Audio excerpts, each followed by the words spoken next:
రీసెంట్‌గా neat paper leak మీద Jantar మంతర్‌లో protest చేస్తున్నారు. హైదరాబాద్, బీహార్ ఇలా చాలా ప్లేస్‌లో ప్రొటెస్ట్ చేస్తున్నారు.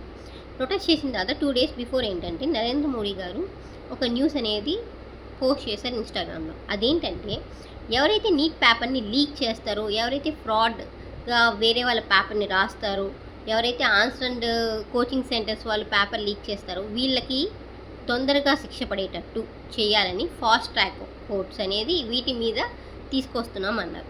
అసలు ఫాస్ట్ ట్రాక్ కోర్ట్ అంటే ఏంటి? మామూలుగా కోర్ట్స్ ఉంటాయి. ఇక్కడ చాలా లాంగ్ ప్రొసీజర్స్ ఉంటాయి. చాలా కేసెస్ కూడా ఉంటాయి. సో ఒక్కొక్క case based on case 5 years 6 years అలా పట్టిద్దనమాట. కానీ ఫాస్ట్ ట్రాక్ కోర్ట్ అలా కాదు. అదేంటంటే కొన్ని కేసెస్కి ప్రయారిటీ ఇస్తుంది. Like rape cases, POCSO cases, religion purpose cases, ఇలాంటి కేసెస్కి ఆల్రెడీ ఫాస్ట్ ట్రాక్ కోర్ట్ అనేది నడుస్తుంది. ఇందులో ఏంటంటే 3 మంత్స్, మినిమం 3 మంత్స్ అట్లే 6 మంత్స్లో జడ్జ్మెంట్ వచ్చేస్తుంది అనమాట.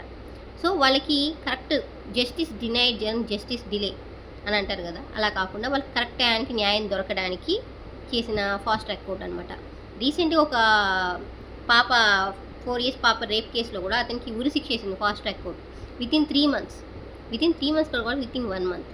సో ఫాస్ట్ ట్రాక్ కోర్ట్ మూలంగా ఏంటంటే కరెక్ట్గా న్యాయం తొందరగా జరుగుతుంది. సో ఈ ఫాస్ట్ ట్రాక్ అనేది ఈ నీట్ పేపర్ కేస్ లీకేసెస్ కూడా ప్రయారిటీ ఇస్తుంది అని చెప్పారనమాట. అయితే ఇది ఆల్రెడీ వచ్చేసిందా అంటే దీంట్లో ఏంటంటే ప్రీవియస్ ఒక లా అనేది ఇన్వైట్ చేశారు. దానికి అమెండ్మెంట్స్ చేసి 3 ఇయర్స్ నుంచి పనిష్మెంట్ 5 ఇయర్స్కి తీసుకొచ్చారు. 1 crore కంపన్సేషన్ తీసుకొచ్చారు. అండ్ అప్ టు 10 ఇయర్స్ ఇంప్రిజ్మెంట్కి కూడా తీసుకొచ్చారు. అంటే 3 ఇయర్స్ నుంచి 10 ఇయర్స్ ఇంప్రిజ్మెంట్ ఉండాలని వచ్చింది ప్రీవియస్. ఇప్పుడు దాన్ని అమెండ్మెంట్ చేసి 5 ఇయర్స్ నుంచి 10 ఇయర్స్ లోపు ఇంప్రిజ్మెంట్ పేపర్ లీక్ వల్ల పనిష్మెంట్ ఇస్తామని అండ్ 1 crore కంపన్సేషన్ ఇస్తామని రీసెంట్గా ఈ అమెండ్మెంట్స్ తీసుకొచ్చారు పార్లమెంట్.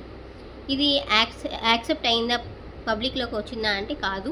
ఇది లోక్సభలో యాక్సెప్ట్ అయింది. దీన్ని రాజ్యసభలో యాక్సెప్ట్ అయిన తర్వాత ప్రెసిడెంట్ గారు కన్సెంట్ ఇచ్చి సైన్ చేస్తే అది అప్పుడు ఫాస్ట్ ట్రాక్స్ రావడం, ఈ కేసులు జరగడం అనేది స్టార్ట్ అవుతుంది.